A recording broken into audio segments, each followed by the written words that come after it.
birangiye ibyara ubwiru bimenyekanye,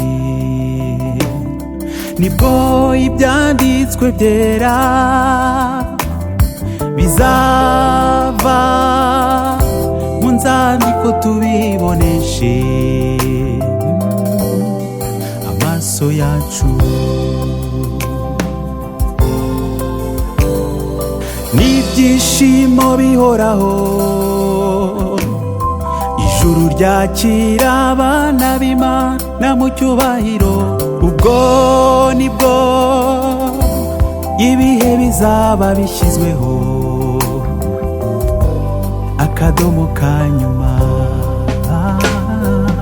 Unesha nimuzambikwa imyenda yera, sinzahanagura izina rye mu gitabo, nzabimana ye nawe amera umwana. Kuri wa munsi imirimo yose ishyizweho akadomo ka nyuma.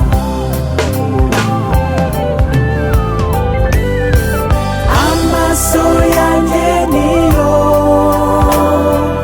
niyazamirebera, si ibanga si ikinyoma, ni ukuri nzamubona. Amaso yanjye niyo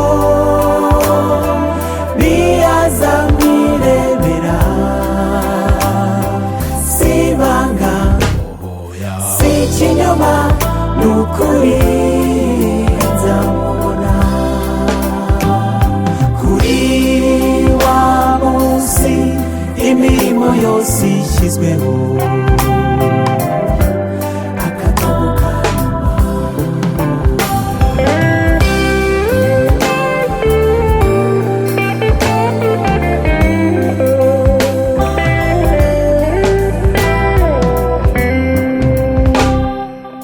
Ibyo numvise nkamenya, ibyo basogokuruza bambwiye, sinzabihisha abuzukuruza banjye, nzabwira ab'iki gihe n'ikizaza imirimo y'Uwiteka, kugira ngo nabo bamenye, babwire abana babo yuko Uwiteka ari we utegeka ibihe bikamwumvira. Unesha nimuzambikwa imyenda yera, sinzahanagura izina rye mu gitabo, nzabimana ye nawe amera umwana. Kuri wa munsi imirimo yose ishyizweho akadomo ka nyuma. Uwo munsi amaso yanjye niyo niyazamirebera, si ibanga si ikinyoma, ni ukuri nzamubona.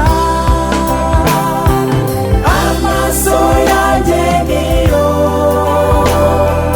niyazamirebera,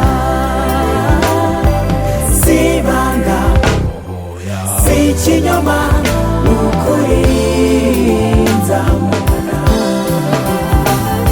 Kuri wa munsi imirimo yose ishyizweho akadomo ka nyuma. Gupfusha kurira gutaka bishyizweho akadomo ka nyuma. Ibibazo biturenga bikatubuza amahoro, byose bishyizweho akadomo ka nyuma. Induru z'abatakishwa n'imibabaro zishyizweho akadomo mu kanyuma